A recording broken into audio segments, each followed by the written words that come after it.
Le père Martin Stepanitch, un prêtre soi-disant traditionnaliste, est récemment décédé.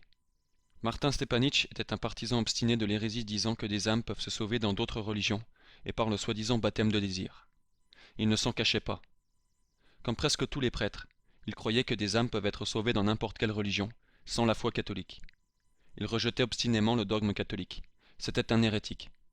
Et puisqu'il est mort hérétique, il est allé en enfer. Sa croyance dans le Christ, ou en sa nécessité, n'était pas plus grande que celle du Dalai Lama. Il revêtait des vêtements ecclésiastiques et prétendait être catholique, mais n'avait pas une once de foi catholique en lui-même. Non seulement Stepanitch croyait que des âmes pouvaient se sauver dans n'importe quelle religion, mais il est même allé jusqu'à attaquer l'enseignement de Jésus-Christ sur la nécessité du sacrement du baptême. Bien sûr, il agissait avec des arguments ayant été complètement réfutés. C'était clairement un homme mauvais. Ce qui suit est une citation de cet hérétique, lequel était sans nul doute possible un menteur péchant mortellement.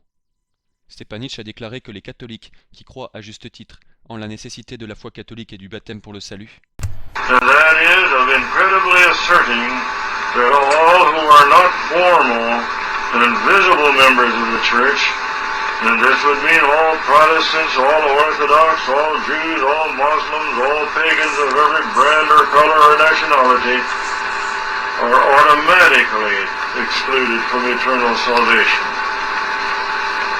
But this is something which the Church has never taught and never will teach.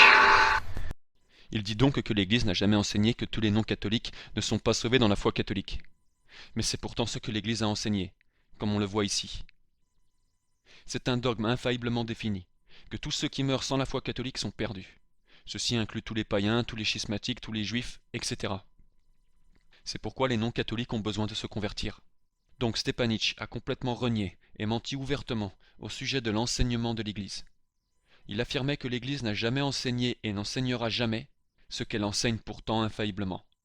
Même si on met de côté l'aspect hérétique de ce qu'il a dit, il a carrément menti aux gens. Il a affirmé quelque chose de totalement faux en disant que l'Église n'a jamais enseigné ce qu'elle a pourtant enseigné en réalité. Peu importe comment on considère la chose, c'est un péché mortel, c'est un mensonge, c'est un pécheur mortel public, un menteur, sans même mentionner le terme d'hérétique. Maintenant que Stepanitch est mort, il connaît la vérité. Il avait tort, il rejetait l'enseignement de l'Église, fulminait contre le baptême du Christ. Il persécutait le Christ en attaquant sa vérité. C'était un apostat qui avait perdu depuis longtemps la grâce de la foi surnaturelle dans le Christ et sa vérité, à cause de péché et par mauvaise volonté. Ce sont des hérétiques tels que lui qui ont facilité la grande apostasie Vatican II. Et même si Stepanitch sait la vérité, puisqu'il a été jugé, c'est trop tard pour lui. Il est mort hérétique, est damné et en enfer. Ça ne fait aucun doute. Si un hérétique comme lui, qui rejetait obstinément et s'opposait publiquement à l'enseignement catholique défini sur la nécessité de la foi catholique pour le salut, pouvait être sauvé, ce qui n'arriverait en aucun cas, alors un dogme ne sert à rien. En plus, tous ceux qui louent cet ignoble hérétique décédé et damné, comme le font déjà un bon nombre de faux traditionalistes, continuent d'emprunter la voie de la damnation sur laquelle ils se trouvent. Ils n'ont pas honte. À moins d'une conversion extraordinaire, au jour du jugement, ils s'aligneront aux côtés de Stepanitch parmi les damnés, comme ennemis du Seigneur, ennemis de ses dogmes, ennemis de son baptême et ennemis de sa nécessité. Si des gens pensent que ce que je dis est trop dur, qu'on ne peut pas dire qu'il est en enfer, ils sont tout simplement privés de la foi catholique. Voilà pourquoi la citation qui suit est extrêmement importante. 1 Jean 4,6. Nous sommes de Dieu. Qui connaît Dieu nous écoute. Qui n'est pas de Dieu ne nous écoute point. Et c'est à cela que nous connaissons l'esprit de vérité et l'esprit d'erreur. Ceux qui possèdent la vraie foi chrétienne catholique savent que les gens qui s'écartent clairement de l'enseignement catholique ne sont pas de Dieu. Les gens qui vous disent « on ne peut pas juger, on ne peut pas savoir avec certitude », alors qu'on parle de quelqu'un qui s'écartait clairement de l'enseignement catholique, n'ont pas la foi apostolique. Celui qui a la foi, a la conviction, possède cette certitude que celui qui rejette la vérité n'est pas de Dieu, et se place par conséquent sur la voie de la damnation.